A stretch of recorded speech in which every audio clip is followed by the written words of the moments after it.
My guest is Laura Southall, and we're going to talk about tariffs. Like, we haven't heard enough about tariffs, but I think it's worth just putting it in a different perspective. And one thing we should mention, we are taping on Wednesday, April the 2nd, so we don't know exactly what's going to happen at this point. Yeah, so we have to talk generalities and then brace ourselves for the impact. right, or whatever is going to happen. So we're supposed to hear something at 4 o'clock today. That's what it's right. Yeah. Yeah. So. This is Trump's. He's calling it Liberation Day, where he announces his tariffs on basically the world. Well, yeah, and basically what he's doing is liberating Americans from their money. Is really what's going on. I feel like people have not recognize the impact on the American citizen. Well, okay, so explain what tariff, because clearly, well, I heard a statistic that the Google search for tariff, what is a tariff, how do tariffs work, went up 2,400% after he was elected. And I bet we have not talked about tariffs in like this much in a long time. A long time. And it's not like tariffs haven't been around, but you know, a government has a reason generally to implement a tariff, and one would be to protect their own country's industries, which is one of the reasons he's listing.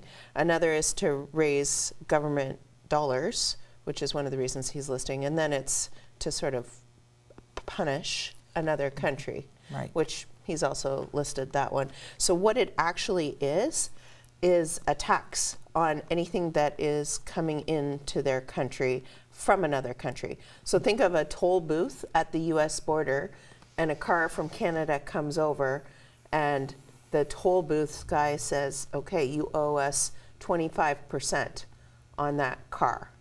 So the Canadian or the American car company, that dealership that's trying to bring that car in, has to pay that 25%. Because that's the important thing. It's the country that is issuing the tariff. It's they're the ones who are paying it. Like it's the American citizen who is paying that tariff for buying a Canadian car that has come across the border. That's right. So so if we use the car example, the dealership in the US is paying the 25% to the government, and then they're going to transfer that to the consumer because they're not going to take a 25% hit. Right, you can absorb just so much, and then finally, you're not working on that big a profit margin. Exactly. So you can't absorb it, you've got to pass it along. That's right. So the American consumer who's buying, the idea behind it is that now the consumer will choose domestic goods. But the US doesn't produce all of its own goods, so the consumer is going to have to pay, and it's going to cause the prices of everything to go up. Yes. Like there's it's not just cars. You can say, well, okay, I don't need to buy a car for a few years, I'm okay there. It's other things too. It's even like a lawnmower.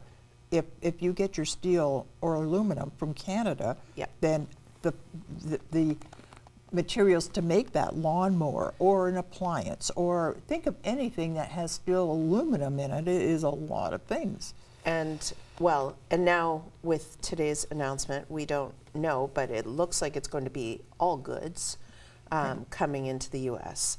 So it's not just steel, aluminum, and cars anymore. It's everything going into the US. Okay. But as Canadians, you know, there's a couple things that could happen. One, the Canadian government could also charge tariffs. Well, reciprocal, right? And they have talked about doing that, and I'd be very surprised if they don't. We did it the last time. Yes. Back 2018, I believe 2019. It was. Yeah, when he put when Donald Trump put tariffs on steel and aluminum, we retaliated. Yeah, which is kind of a logical response. I mean, it's what you want to do. We're not being pushed around. Yes. So then we would see higher prices on products coming from the US. And that's why there's this big push to buy Canadian here to support, I mean, it supports local businesses. Yes, it does. It tries to keep jobs local. The problem with that is that, like, well, a car, for example, there's so many parts that come from the U.S. There's so much going back and forth across the border. I've heard as many as 8 times. Yeah. Back and forth as many as 8 times. It's kind of crazy. So, and if you think there's tariffs each time that car crosses a border, it drives up the price. Wow. Yeah, Yes. absolutely. Yeah, Yes. yeah.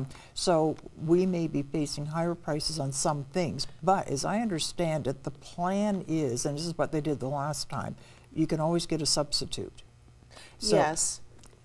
So if you can't buy oranges, you could buy apples instead. If you can't buy orange juice, there's other kinds of that won't have a tariff on them. Yes, that's right.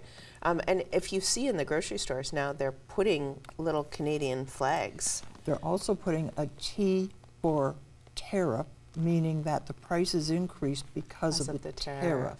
That's the other one they're doing. So it means when you're doing your grocery shopping, look at the labels. Look at is right next to the price on the shelf. So right. Yeah. Did you know also there's apps that you can get that? Yeah, you can scan the barcode to find out how much of the product is Canadian made. Here's one I caught because I've been supporting the boycott, is produce, for example.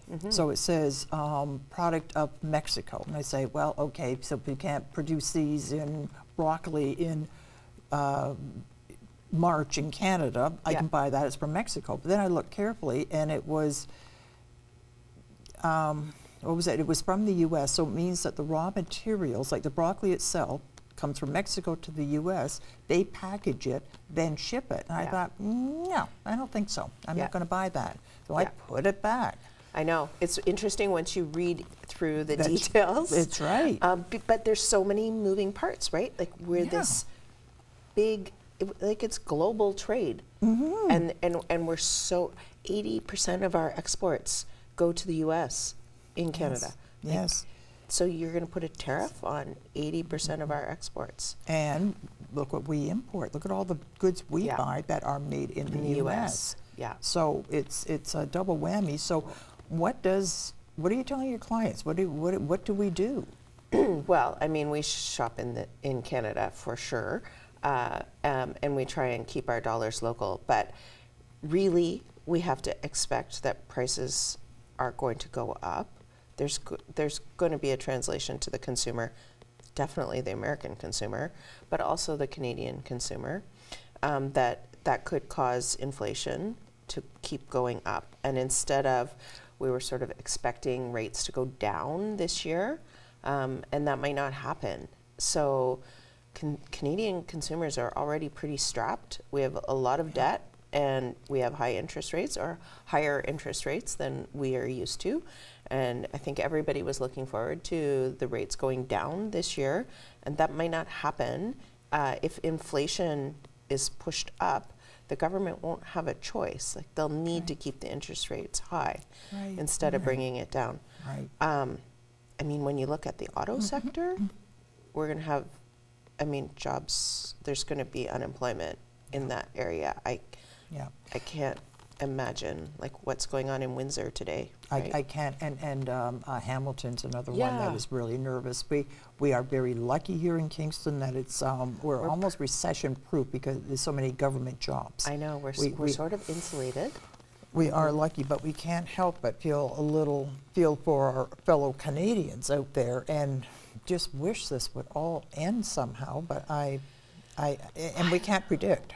When he first announced it, I thought, oh, this is crazy. It's going to blow. Somebody's going to somebody's going to stop him. Explain this to yes. him. But doesn't look but it. No, doesn't look no, like we're it. still waiting for announcements. They're pushing ahead, but call it the Trump tax because that's really what it is. That's it what is. it is. Like you can call it a tariff, but really it's a tax. Yeah. It really is. Yeah.